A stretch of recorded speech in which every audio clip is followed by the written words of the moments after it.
Welcome to the CEO Stylist podcast, where two unlikely CEOs come together and rewrite the narrative of what it means to be a CEO stylist. Yovanka and Kirsten Harris are on a mission, giving stylists permission to join the movement of artists breaking the mold of what is meant to be for the hair industry and creating the life and schedule of their dreams. Fast forward through many failed attempts and lessons learned in the process, it's time to level up the playing field. It's time to call BS on what's been done before. Yovanka and Kirsten are ready to share it all, defying the odds of the industry and teaching you how to do the same.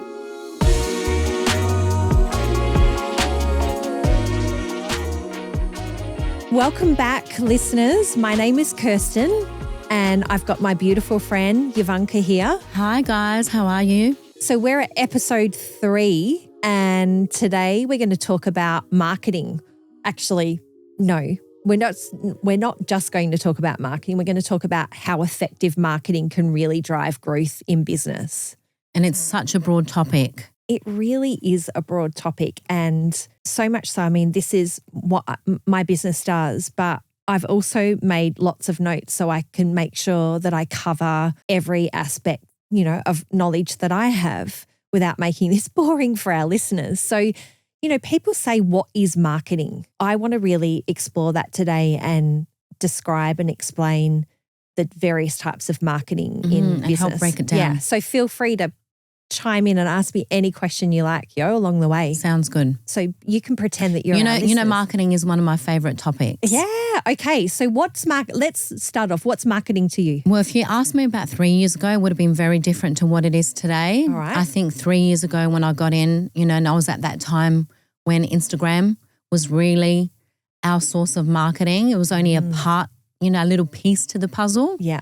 And the more that I got into marketing, the more that I dove deep into all aspects, digital marketing, back-end marketing, email marketing, like it's so broad. And I think also someone like yourself who came in and Dom, I've got a couple of, high-level marketers that really, really opened my mind to what marketing actually is and what organic marketing is to paid marketing. So I think it'll be really good once we dive into, what levels or what stages of business can you tap in to marketing. And I think someone that really welcomed it with open arms.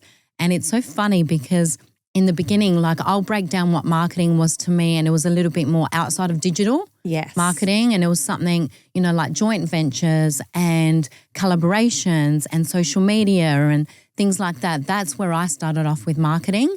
I think it'll be really cool to break down the complete aspects of what you bring to the table with marketing and how it's evolved. And even today, it's continuously changing. Yeah, absolutely. I've got a question for you before I launch into explaining all the different types of marketing available. What is it that was the most successful for driving growth in Yovanka Laurie Extensions? Again, I think it started off with Instagram and social media. That's the first port of call because I feel like people find you on social media. And then what happens is you really need to plug into every single touch point of marketing because then they head over to your website, they have a look at your website, That's it. then they have a look at, is it resonating with what you're, saying on social media? So it connects, it all interconnects. And that's why I feel like every single touch point counts to that elevated client experience. So when you say touch point, you mean from a client's perspective, every touch point that they have in your is connected business. to marketing before they even sit in your chair.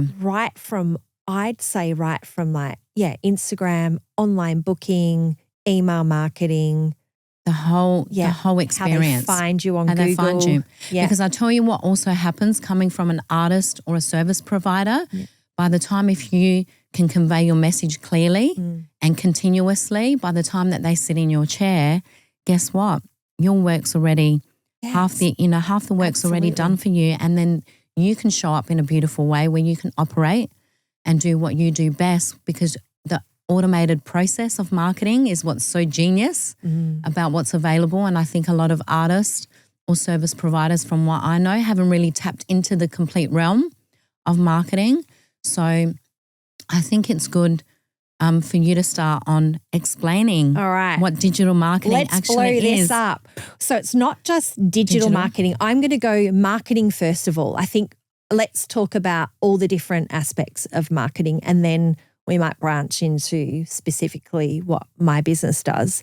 But, marketing refers to the process of creating and communicating and delivering and ultimately exchanging offerings of value to a customer. That's really what marketing is. What's the various types of marketing that we have available?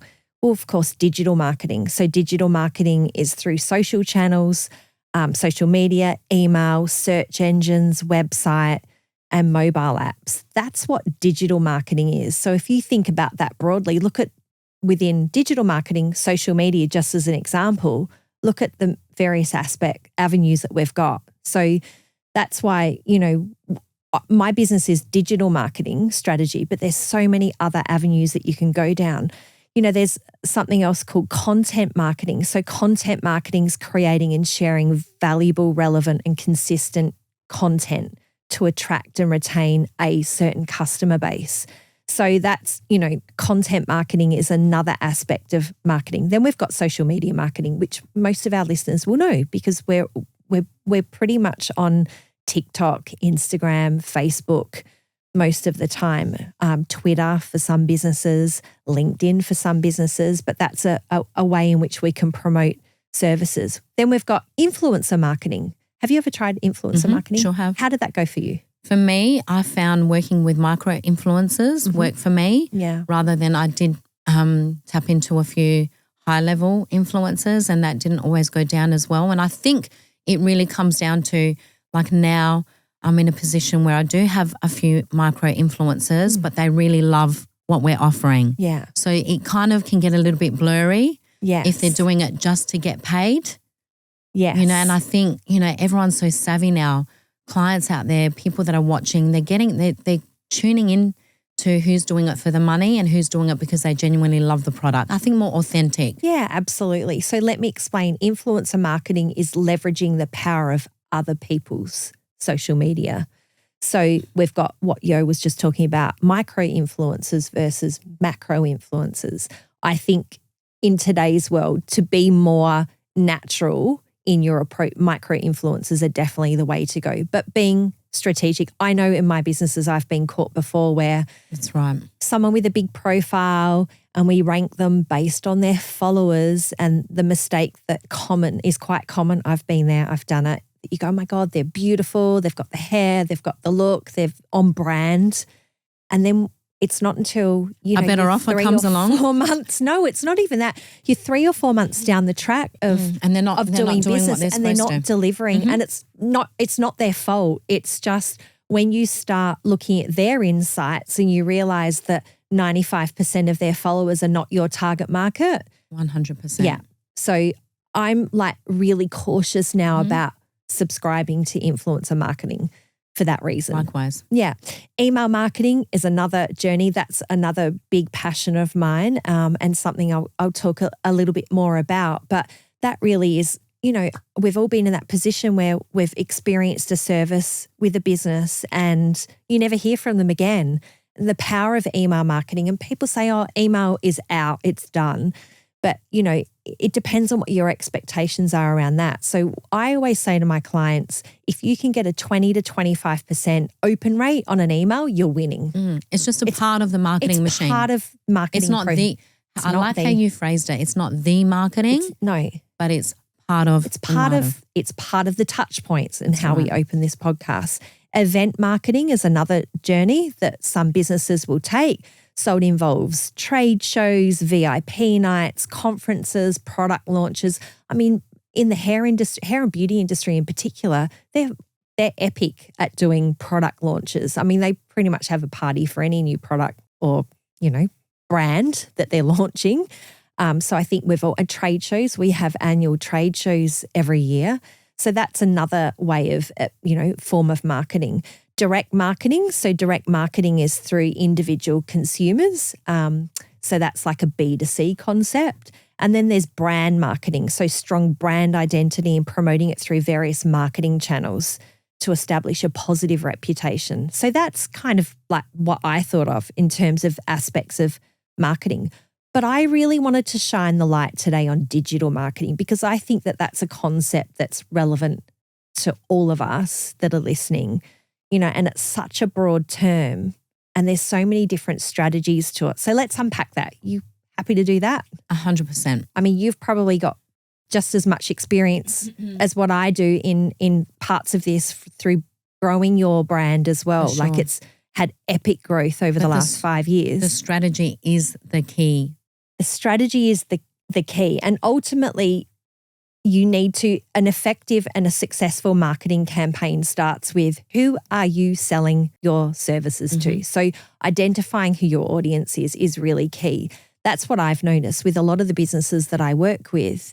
They're really unsure about who their market is. 100%. And so they want to be, that old saying, jack of all trades, master of none. And I know it can be really wonder where we heard that from. It can be really scary when you go, this is what my audience is going to be. It doesn't mean that it's your entire client base, but it needs to resonate with majority of your audience. And can I just go back and interject here? Yeah.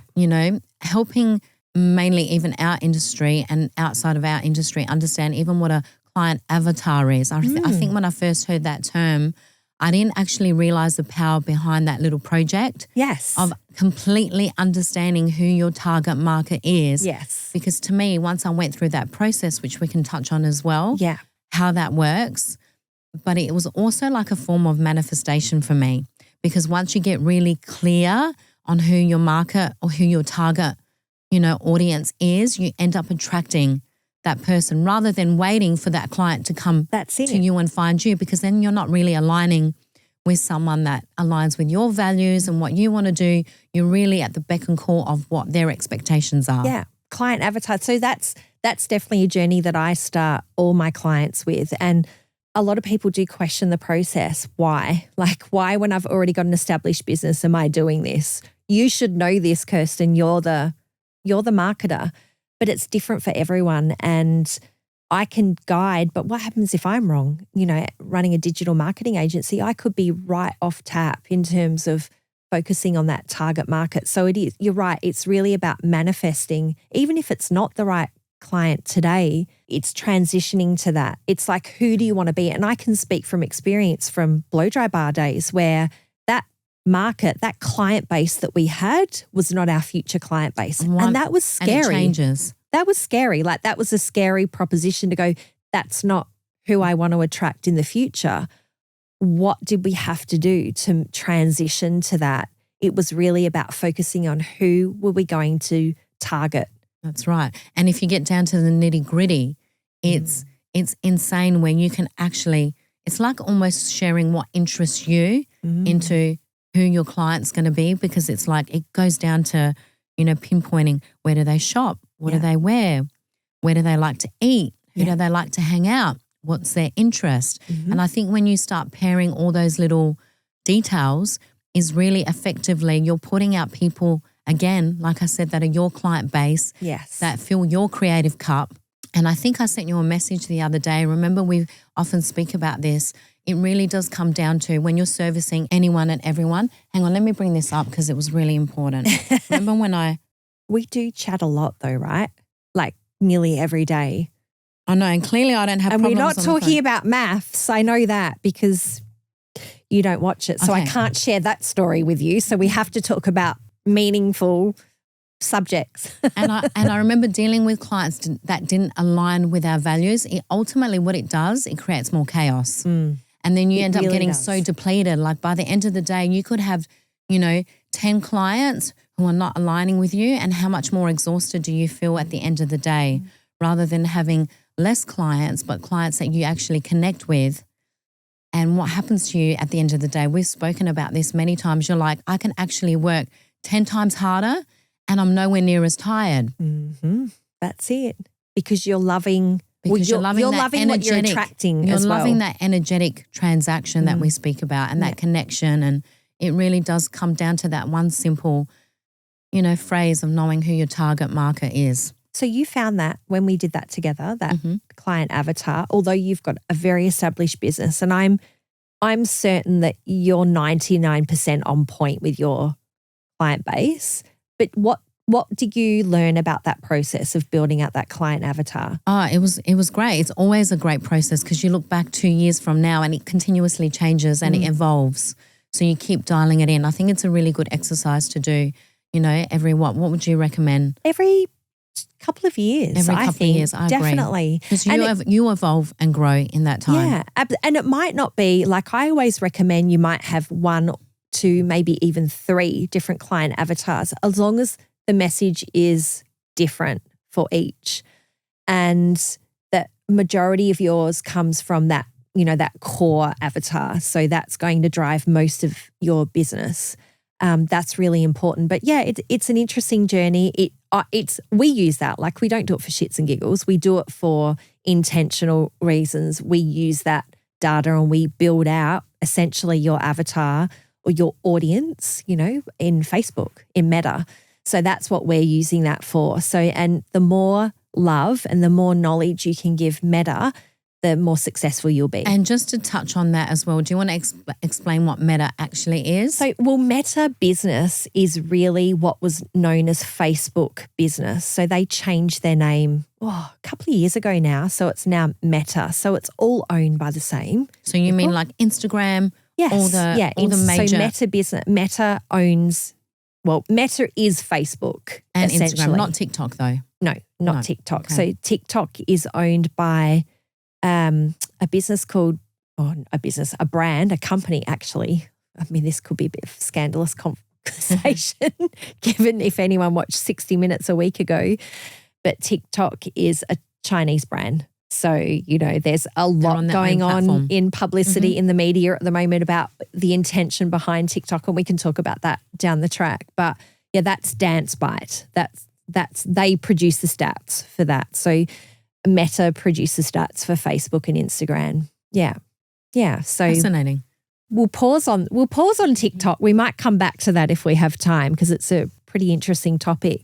So let's talk about digital marketing. Unpack that as one of the aspects of marketing, and this is my most favorite avenue. I think it's relevant to most people. Almost every business, if not every business out there, should be doing some form of digital marketing. And I'm not suggesting all of it. All I want to do today is really educate our listeners on all the different aspects of digital marketing, and they can when choose. to know when to choose and when to switch it on. Yeah. And when to switch it off. That's and it. How it all works. One funny thing I've noticed since I've worked solidly in marketing is the acronyms and all this special code language that marketers use. And I really want to dumb it down because, if I say SEO, some may know what that means. A lot might not know what that means. And I think, we're as business owners, we're supposed to know what all of this language and lingo is. SEO is search engine optimization. So it involves optimizing your website and content to rank higher. So in search engines like Google. So most of us, if not all of us, have heard of Google searches, or SERPs is a acronym that they use. So that's SERPs is searching by relevant keywords. So some of us may have done a subject of doing keywords, or when you're having your website built, you will import keywords into your website, and some haven't got there yet. So it's never too late. I believe that a website that's already fleshed out and operating, if they haven't gone through that process of identifying what their keywords are at some point for improving their SEO or their search engine optimization, then it's never too late. Why would you do it? It's really about getting eyes on your page. So again, it's around that brand awareness and, to gain more leads and ultimately more sales. That's really as simple as it is. It's not for everyone. It all interconnects. I think you do SEO in your business. Yeah. Content marketing is another one. So it involves creating and distributing valuable content such as blog posts, articles, videos. You're great at videos, infographics, again, to attract and engage the right audience. So it's, I think blogs are really an underutilized resource. Again, we use blogs for keywords. So we input keywords into blogs. So let's say you have 10 or 12 keywords. We make sure that we've got at least 50% of them featured in a blog post. That way, when you've got SEO and someone's searching for that topic, it leads back to your blog or your page or wherever you want to target. So it's quite clever. It's really intuitive. Social media marketing, of course, most of us are using social media platforms. So Facebook, Instagram, good old TikTok, and some are better at it than others. So that's probably the first place I go to when I engage with a new client.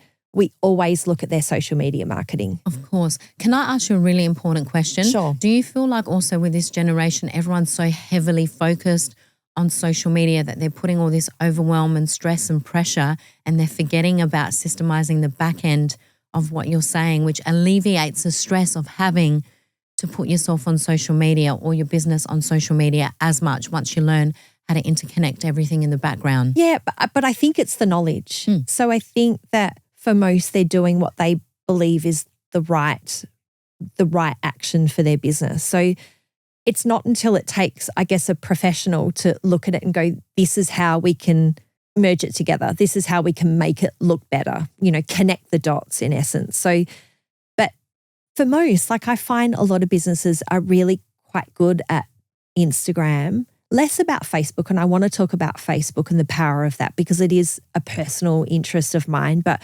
most salons are pretty good at Instagram. It doesn't mean that they're posting every day, but they've got a basic concept of it. I definitely think that there's room for improvement.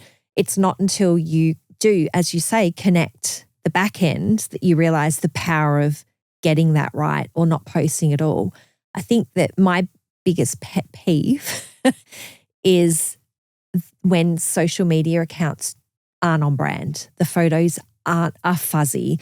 The videos look terrible. Like it's just little things like, when you're looking at the lay of an Instagram page, the before goes before the after, so when you're little things, just those little things that need to be tweaked.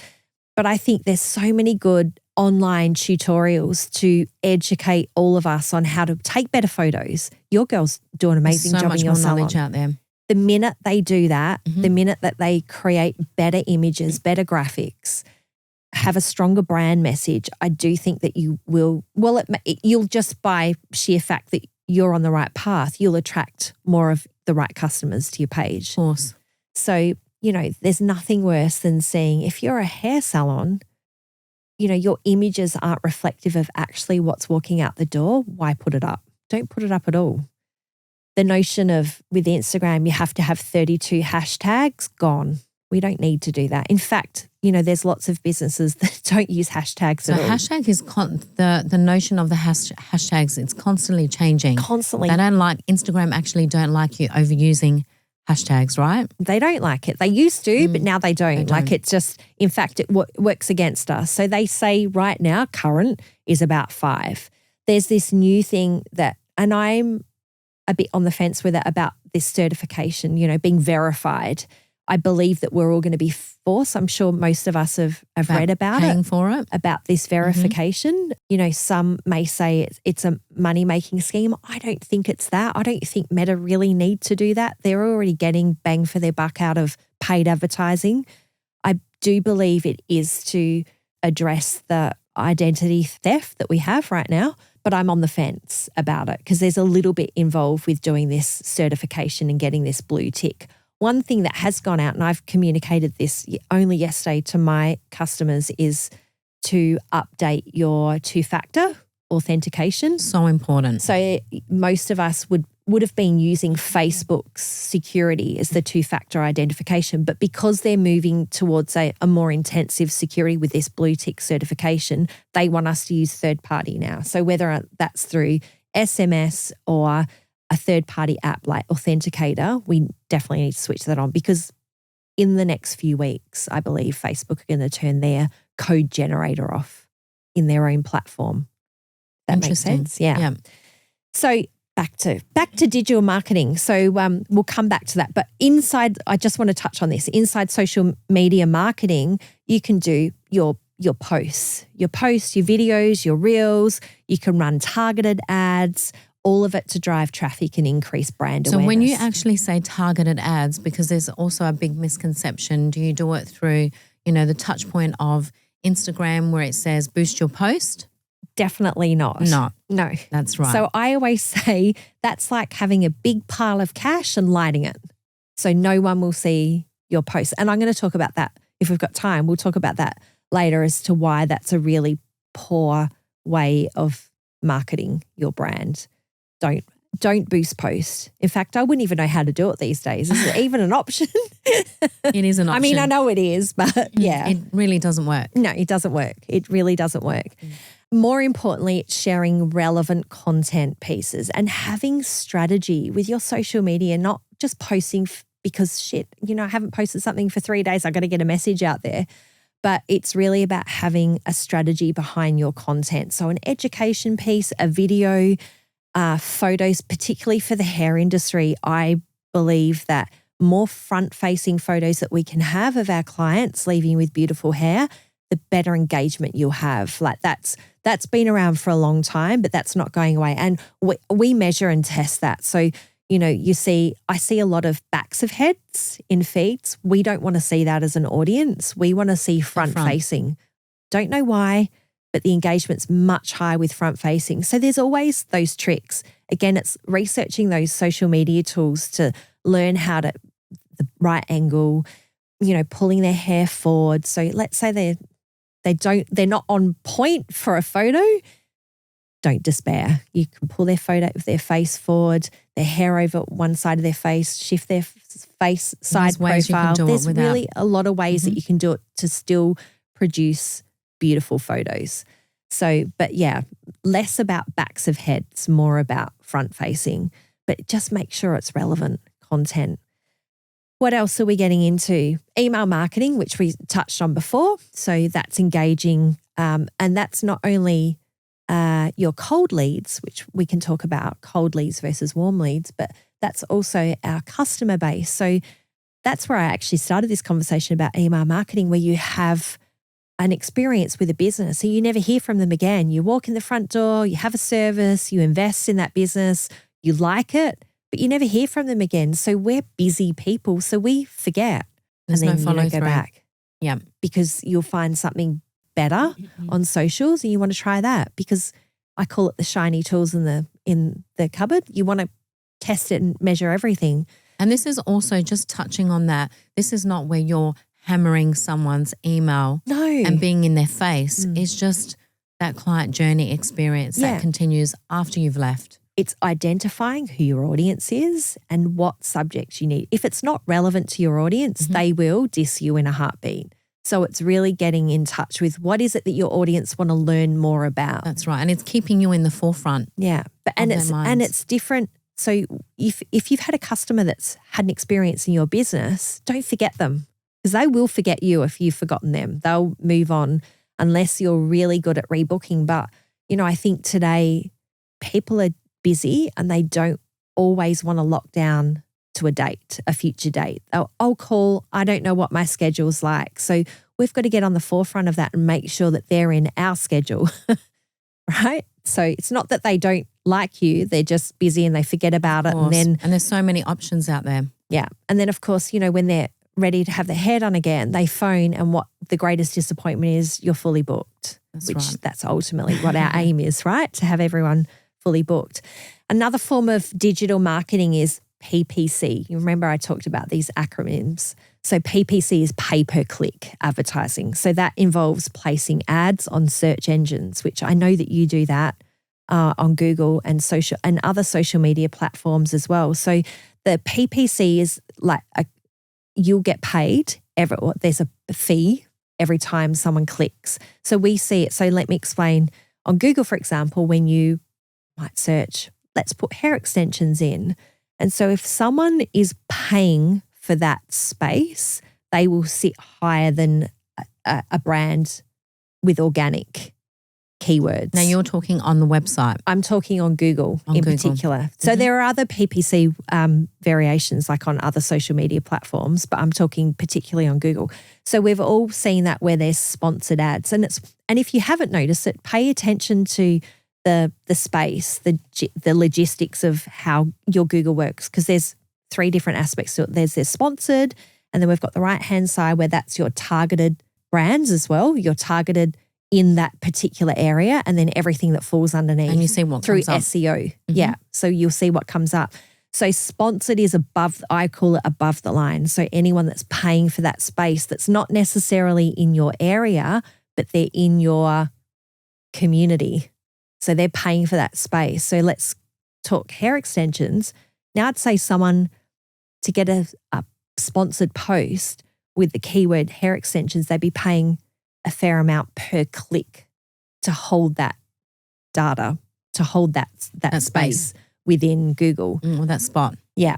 So that, I mean, without getting too technical, that's what PPC is. It's not for everyone. And I think a lot more has to line up within a business before you venture into Google Ads. So are you saying maybe a small based salon to a medium based should look into doing that? I don't think it's about the size of the salon. I think before anyone embarks on that pay per click advertising, get everything else, get your website on point, get all the touch points within the salon, that whole customer journey right. Before you do that. Before you start advertising. Actually, you know, a really common thing is just fill your Google My Business page as a start point, because a lot of brands I notice they don't put anything on their Google My. In fact, some don't even have a Google My Business page. And I like to use that for reviews, the power of reviews, customer reviews, in order to grow a brand in a particular community. And also the reviews is what helps you land on like page 1, page 2, or on the first page, right? Yes, that's it. So, and organic. So that's not phone 50 friends today and get all of them to say write nice a things review, about because you will get shut down like Google or all over that. For good intentions too, because we've all heard of, you know, those keyboard warriors that go out there and they phone 100 of their friends and tell them, please put a negative review on this brand. Google are all over that kind of stuff. They pick up on all of that. But it's really important just to have those reviews on point and being able to feed. You know, it might be 1 or 2 times a week that you're putting something on your Google My Business, like you would your Instagram, like you would Facebook. Just put something on there to get the message out there to your community. Another form of advertising is affiliate marketing. So that's like partnering with, you know, similar brands, other businesses, and that they can promote their products through, you know, your brand or vice versa. You know, I think affiliate marketing is okay. It's probably not the first choice for me. I think that we need to control our own destiny, but it serves certainly in the brand, in the product space, affiliate marketing works really well, but that's not my area of skill. What is your area of skill? Which one? All of the above. We had that awkward silence for a minute. So my area of skill, it's digital marketing. Why am I focused on digital marketing? It's a powerful way for businesses to engage with a current audience and a future audience, and we can all do it. You don't necessarily need to outsource it, but businesses do outsource it because it's too like, let's be real. I've seen the whole back-end component of it. I've tried to learn it myself so I can understand it. Yeah. But implementing it and understanding how the flows work and the journey is, you need to have someone that's skilled in it. And all the technical. Yeah, it is. It's very technically based. I mean, it's not saying that our listeners couldn't do it themselves. It just depends on how much time they've got to invest. And the time factor is a big thing. Let's be real. Time factor is a big thing. A lot of business owners don't have that time. We've got to start somewhere, right? Of course. The little touch points, though, it's focusing on social media. That will go a long way. You know, but this goes back to how we say, like, when you know, whether you work for someone behind the chair or whether you work for someone, you know, in a business, I think, you know, we have to have some respect for these businesses that are driving this business by embarking and being open to this digital marketing, because it really is driving that traffic or that right client to that salon. What is a successful marketing campaign? What does it look like? Like what are the areas that we need to focus on? So for our listeners, if they weren't going to outsource, they're going to tackle it themselves, where do you start? Should we use like what we're doing within our community and what's worked for myself and now what we're sharing with, you know, others that are coming on that are predominantly hair extension or even, you know, if they want to promote colours or whatever it is that they're, you know, at in their business, how it works? Yes. Yeah. Do you want me to? Do you want absolutely. me to? I've got some notes here, And the way we break it down is, first of all, reach. So digital marketing allows businesses to, to have a global reach. And untapped. But let's hamper it down to go, okay, you want to reach a community, a certain audience within your community. I mean, a salon, unless they're for Yovanka Laurie extensions, you're targeting Australia-wide because you've got an education component. So your reach is far bigger than someone that owns a salon in a local community. You've got to be really on point because you've got a lot of noise and a lot of competition in a small area. So your reach is not as broad. Does that make sense? For sure. Yeah. I don't even know if I've answered your question now. Targeting as well. So targeting is, which we've talked about before. We've covered that before in our avatar. But the other reason why I love digital marketing, it is cost effective. And we can talk about that. It's way more cost effective to me than TV, print, magazines, of course. And you can also billboards. You can also track the conversions. You can track, and that's the next thing, measurability. So it's far easier to track and measure digital marketing. So you can make data-driven decisions. And the best part, my most favorite part of digital marketing is flexible. So you imagine and I'm in that position at the moment where I've committed to a brand and now I've decided that I want to change it. So let's say you've invested in all this print and billboards and you can't, it's more unflexible to change that than in a digital marketing space. If the messaging's wrong, within minutes, you can change it. You can change it in digital. It's just, if it's wrong audience, change it. Should we take them on a journey and explain how you actually, what offer you're putting out there, how it actually works, the process? Yeah, ask me a question. So say you're a salon and you're, you want to get some new clients, whether it's extensions or whether it's colours, let's use extensions. Yes. Because that's what we've been doing. How would you go about creating a campaign that works? Okay, successful campaign. Successful campaign. All right. I'm glad you asked that. First of all, define your target audience, which I think I've probably mentioned about 5 times now. So before you launch any successful marketing campaign, define your target audience. That is key to all of this. So in the case of, if you want to, let's say there's a salon that has never had hair extensions in there as part of their service offering, they want to do it today. Who are they marketing this to? Are they in the right demographic? Have they got the right customers? Are they going to retarget their existing client base? Or what the position I was in a few years ago, I need to attract a new client base. So it's really getting clear on defining that target audience. So what we were talking about before with that client avatar, their specific needs and interest. And then the next thing is setting your goals and KPIs. So what do you want to achieve? So in this case, it's I want to attract hair extension clients to my salon.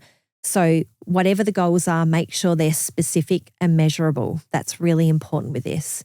So you can track your goals.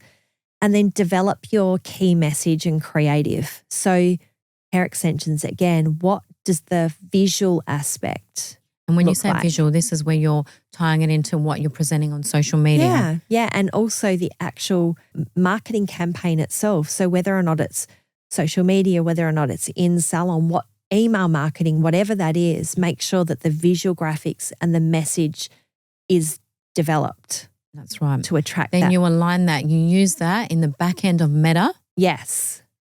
So then you choose your channels. So let's talk about that because I know you're busting I'm to talk. busting to. This is where it gets juicy. So what channels are best suited to driving that marketing campaign? So where we focus most commonly is in Meta. So Meta is covering Instagram and Facebook. And I'm going to give some stats in a minute about Facebook because I know, commonly I get feedback about, Facebook's not for me. We don't use it. And I'm going to give you some compelling reasons soon as to why don't ignore Facebook yet. But choosing the channels that align mostly with your brand. So in the hair industry, we know that Instagram's probably of all of them, the most common. It's easy, it's within reach. We can create attractive reels and videos. We can post easily. You can do it from your phone. You don't really have to think about it, right? You're a testament to that.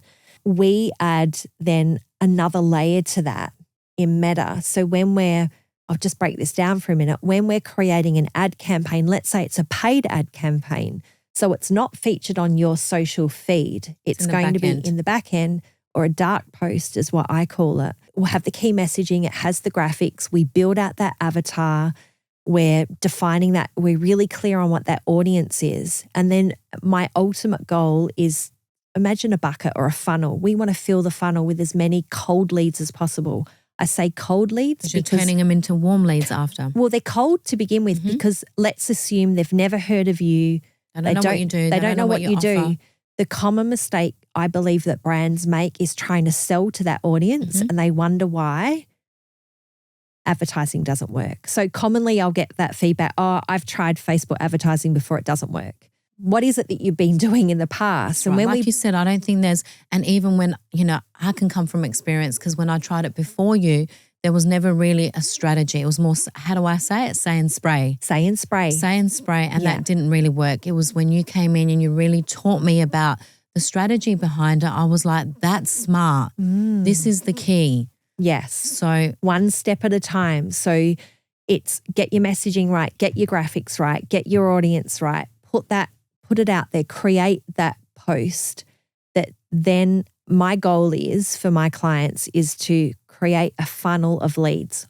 Leads meaning customers that we're going to retarget. And I think also this goes back into, because you've obviously been on this journey where, Facebook has done a massive flip upside down and all the privacy laws have come into place, which is why you've been studying this on another level. Yeah. And I think it's really important to share how that works with what you're doing. So years ago when I started this journey of really getting involved in Facebook advertising for my brand, and chatbots, everyone knows has had some experience with a chatbot. Chatbots were relatively new and it blew up Facebook Messenger in ways in which Facebook then decided they couldn't control it. They couldn't control the outcome because what started as a way, I guess, early days of AI. I'm like badgering clients.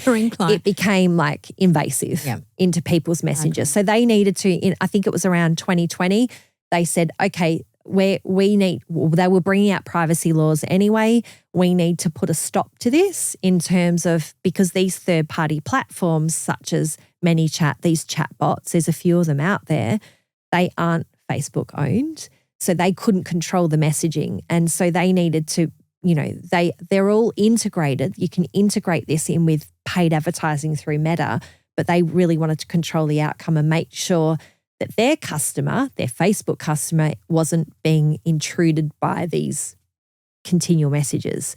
So then they decided, well, okay, you can use these third-party platforms as a way to market your brand, but there's some rules around it. So the first rule was, if they haven't, we'd gone from being able to advertise, and let's say today they've responded to an ad campaign, it ends up going through a chatbot, they're interested in it, and then 6 months later we could tag, because we've got that tag on that customer, let's say it's hair extensions, and we can retarget and go, hey, you remember us? Could have before. Could have, absolutely. Right. It was really easy to do it. And I built thousands, like 23,000 followers really quick. When I say really quickly, it took a few years, but in the scheme of things, it was a low cost to build up that leads. Database. And then Facebook came out in 2020 and said, no, sorry, you can't do that anymore. We've got privacy policies in place, which is good. Like I think it needed to rein it in. Now you can only target your audience as long as they've responded to an ad within 24 hours. Outside of that 24-hour window, you don't have access. You don't have access. So then we had to become clever. So it took me a minute. And of course, COVID got in the way. So no one was really advertising. I mean, that would be cruel to advertise a service that no one could, utilize. So that allowed some space to go, well, what's the most effective way? And so there are some clever ways in which you can still use a bot messenger program, but I'm really clear I don't use it to be intrusive and annoying to customers. It's really about generating data. Like I want to get their information. So the AI I use ManyChat. Can I just touch on that? Yeah. When you say you want to get information, like to anyone that's listening out there, you're not getting information from people who are not looking for what you're providing. Yeah, and they have to provide consent up front anyway. So you've got to go through a whole process of if you want to, let's say it's a competition that they're enter a competition, they give consent to hand their information over. The thing is they don't have to type in an email address anymore because the AI in these picks it up based on their Facebook profile. So you just need to get consent from them that you can use it for future marketing. If you don't do that, there's some really pretty hefty laws. So we do all of that. But really, it's just to drive that email address because that's key. Email address, contact details, not to badger them, but we all need leads.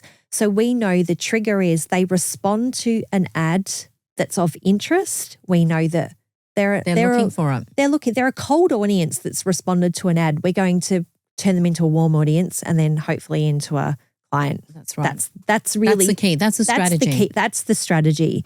How you do that, Facebook, use chatbot in the background purely just to collect that data, then turn that into an email marketing journey. And then you take them off Meta and you put them into your own email marketing campaign. Campaign. And then always the CTA or the call to action, invite them in for a service. Give them a reason why they should try you. Give them a reason why they should be investing in your business. That's the simplified way. That's a very, very easy way, I think, for people to understand. And it makes so much sense. Yeah. And it really, really does work. And do you want to touch on also how you were able to build your business, the percentage-wise from when, the salon owners were going from 0 clients in 2 years where they built their business 300%? You talking my history? Your history. Yeah. So again, that was I'd made a decision that we were going to be a hair extension business. I wanted to be, for business reasons, we wanted to really niche in something and that my choice was hair extensions.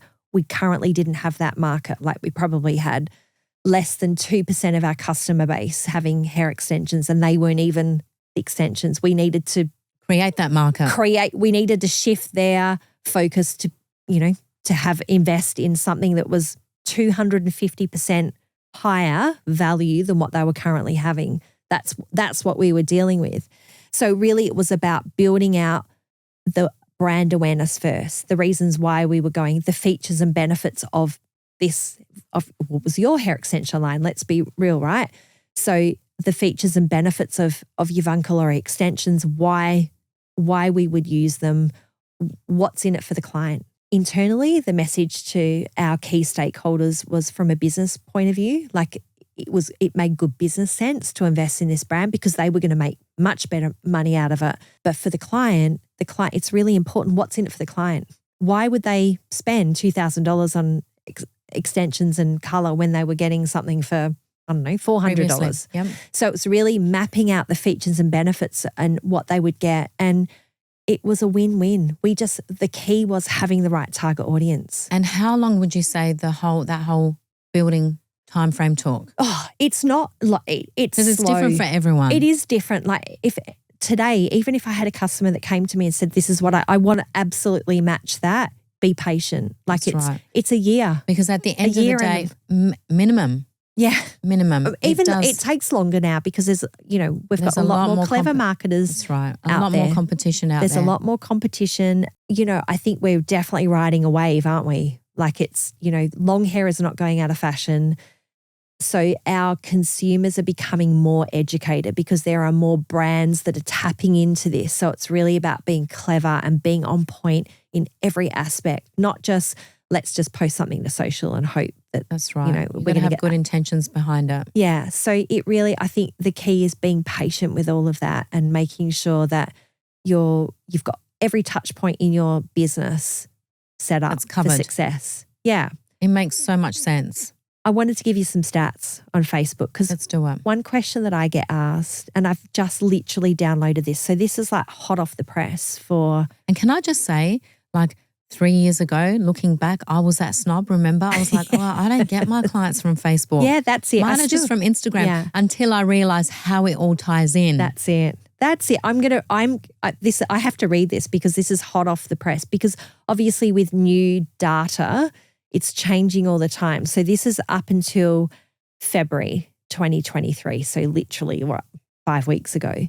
So, one of the things that I wanted to know was how many Facebook users do we have globally right now? Are you ready for it? Billions? So number of Facebook users in the world. So this is not someone that has a Facebook account. This is active users on a daily basis. So there's a difference, right, between, someone having a Facebook account and those active daily users. So active daily users. What is that? Is 2.963 billion. Insane. Globally.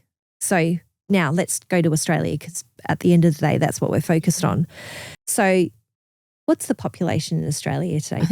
21? 26? Oh, no, 26 million, I think we're should at. Have a look. It is? Yeah, I think we're at 26 million. So there were 25.31 million internet users in Australia at the start of 2023, 25.31 million users. So Australia was home to 21.3 million social media users up until the end of February 2023, equating to 81% of our population is on Facebook. Now, remember, technically speaking, social media accounts can't be owned by anyone under 18 for some, 14, I think, or 13 or 14 for some accounts.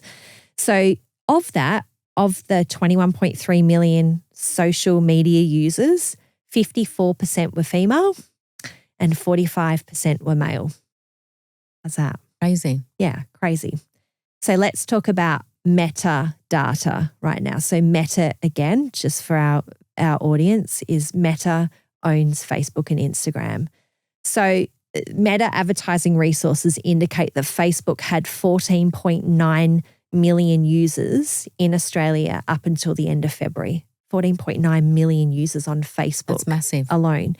So Facebook ad reach, so that's when you're applying money to an ad campaign, which is what we do.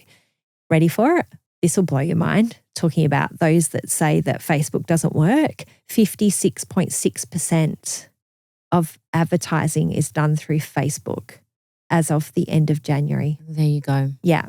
So Instagram has 11.65 million users. Do you think that's because it's run through Facebook? Because you can't run those ads through the back end of Instagram. It's actually run and set up through. You can do separate advertising, but it's all run through Facebook.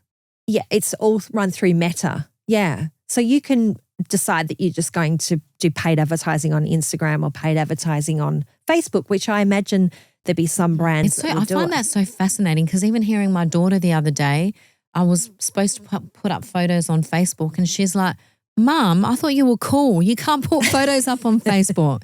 But it just goes to show that there is, a position. I mean, we haven't even spoken about Snapchat, and that's probably a generational thing, but my daughter, she's nearly 17. She's using it still or not really? She uses Snapchat every day, but in a different way. So it's more to connect, They're connecting because they don't talk. They don't phone their friends. I mean, do you remember I'm really going to show my age, where we'd grab the phone and on the long extension cord and shut ourselves in our bedroom and phone?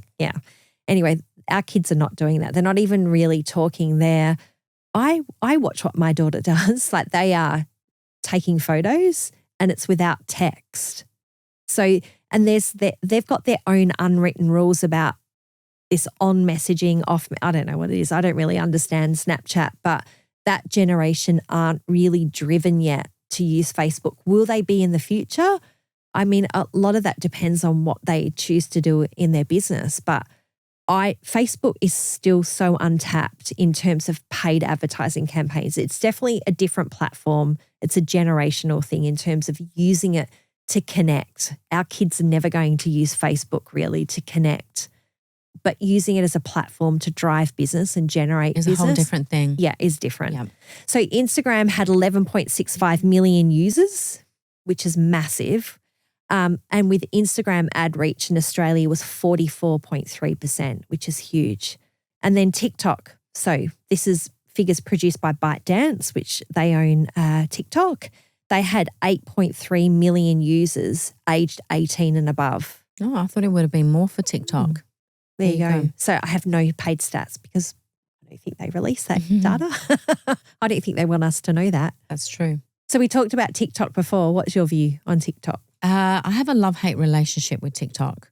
I know it's there and, we've decided to join the platform, and I think it has its place because, again, it's very fast, it's very moving, but I haven't seen, honestly, the benefits yet. Maybe 1 or 2 clients from it, but it's definitely a place. So it'll be interesting to see what happens over the next couple of years. My brain doesn't process TikTok. Like, it's just so over the top for me. Yeah. And also when, every second or third photo is dancing, and it just becomes really, I don't know, it just dumbs it down for me. I know that there's a place for it.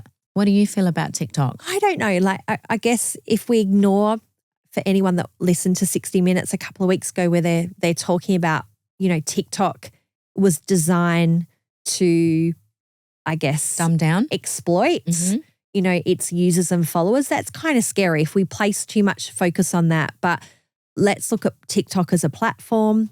I've done TikTok courses, and again, for my business, I've decided it's not relevant. It's not something I'm going to drive. But I know that, we all know those TikTok accounts where they're making some serious money out of TikTok. That's, again, coming down to that brand influencer. They become macro influencers on a platform. But again, I think if you decide to use TikTok, and I know you use it in your business where they'll produce videos and then share it across to Instagram, which you can do, and a lot of brands are doing that. Personally, I wouldn't do it that way. I create reels. It kind of defeats the purpose of producing content the same and then just sharing it across. Yeah. Because it's very different. What you're able to do on TikTok is a little bit more lighthearted and a little bit more fun, and it's just a completely different way of presenting how you can show up, right? Yeah, that's it. I would leave TikTok to TikTok. Like, I would leave and not share it across other platforms and create videos and reels using the tools within Instagram. And Instagram actually like that. They prefer to use. They don't like you to use. They don't like you using third party, and definitely not TikTok. Like, they don't like that. I think you're seeing a lot less of that on Instagram as well. And for me, I feel like it's just native because I've been so used to Instagram. What I'm finding on TikTok, I'm finding on Instagram. So to me, I haven't really made that complete shift. So it'd be interesting to see what happens. It will be. Haven't they spoken about banning it a few times? Well, they are definitely, I guess what they've revealed is that there's a serious there's a security risk. That's what they're talking about right now. So I believe as of the last month, they've decided to shut down TikTok in terms of government officials or any, relevant politician because of where they believe. It's an opinion. It's not, it's not set in stone. It hasn't been confirmed. And I also think, like, if you have a look at, like, the younger generation, they're like, do this because it will make you go viral. And is viral, it will help, put you out there, but is it generally the clients that you want to attract? Are they going to convert to clients? So you got to ask yourself, what's the reason that you're doing it for? And there are a lot of salon owners. I've seen a lot of salon owners that are doing awesome things on TikTok. Awesome things, like the one that they're doing now with, consultation. Like, I love that one. That one's real, it's raw. But anything that's, like a little bit too over the top, like dancing, and you got to be a comedian, and you got to, it doesn't sit with everyone. And it's okay if you do it. It's entertainment, 100%. But does it lead to business? I don't know. That's right. I don't know.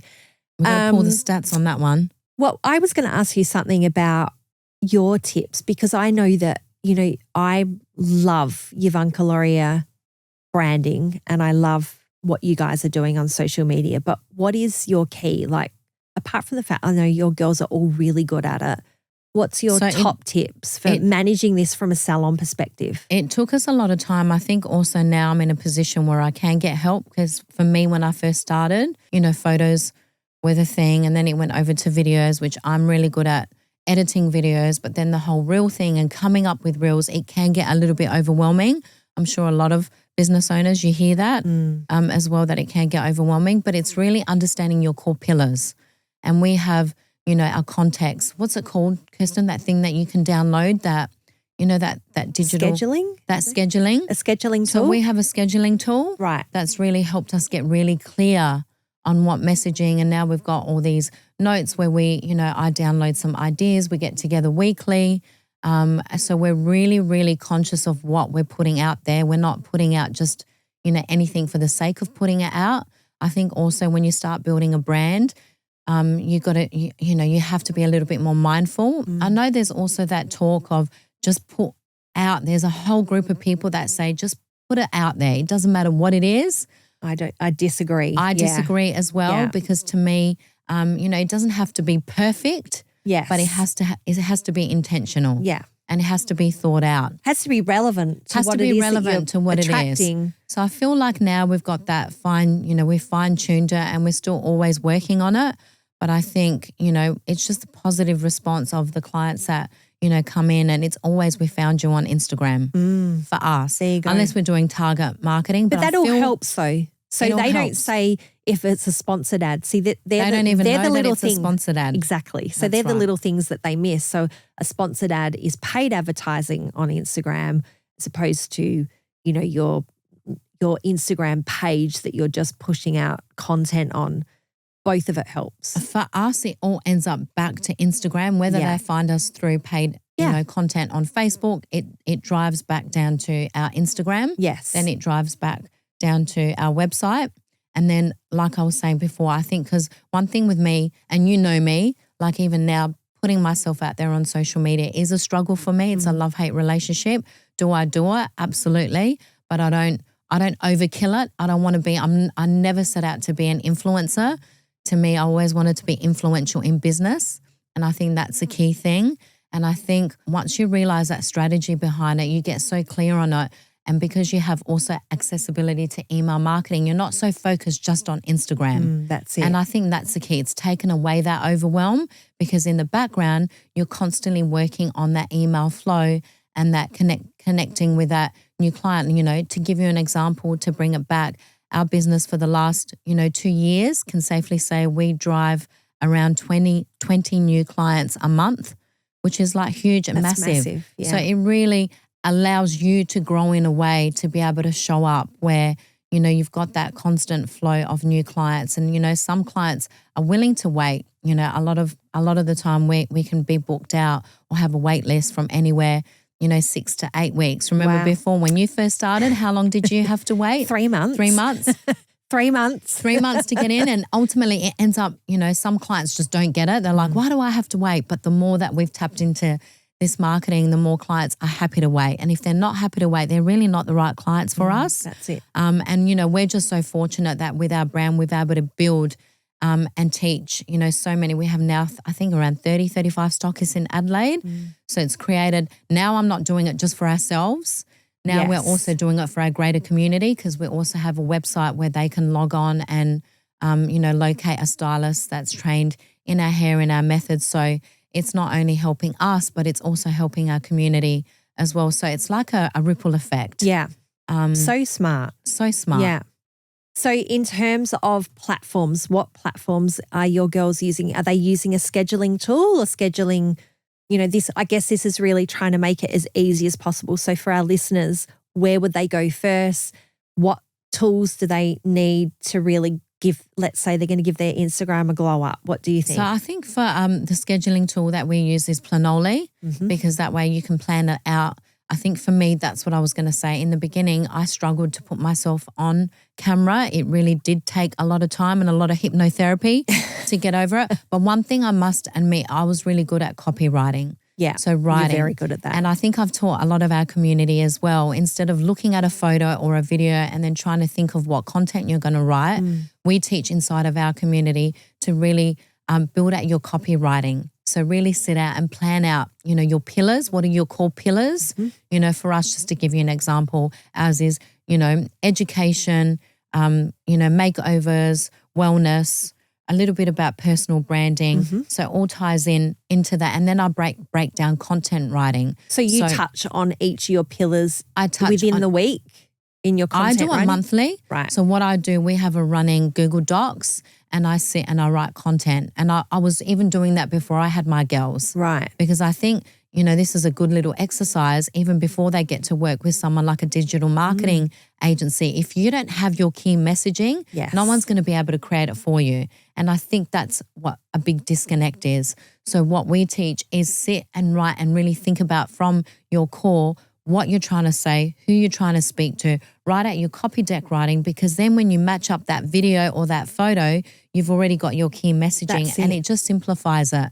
And it makes it a lot easier rather than looking at something and then thinking, I hear it all the time, and I'm sure you do as well, where everyone's like, I just don't know what to say. Meaning like they've got a photo of a balayage and they're like, they've got to talk about the balayage where. That's right. And it's very linear the way that they speak about it. Yeah. I think when you're talking about core pillars in terms of the why, the how. The why, the how. Yeah. Because that will build out your copywriting that will filter through not just your social media, it filters through your website, it filters through all your copywriting. Yeah. So before, like I was saying, when that client, by the time they get to it, they're sitting in your chair already saying, you do what you think. It kind of sets you up and it alleviates that stress. I remember before when you don't have that marketing in play, that you're having that extra resistance from that client because they're unsure. You take control of that messaging.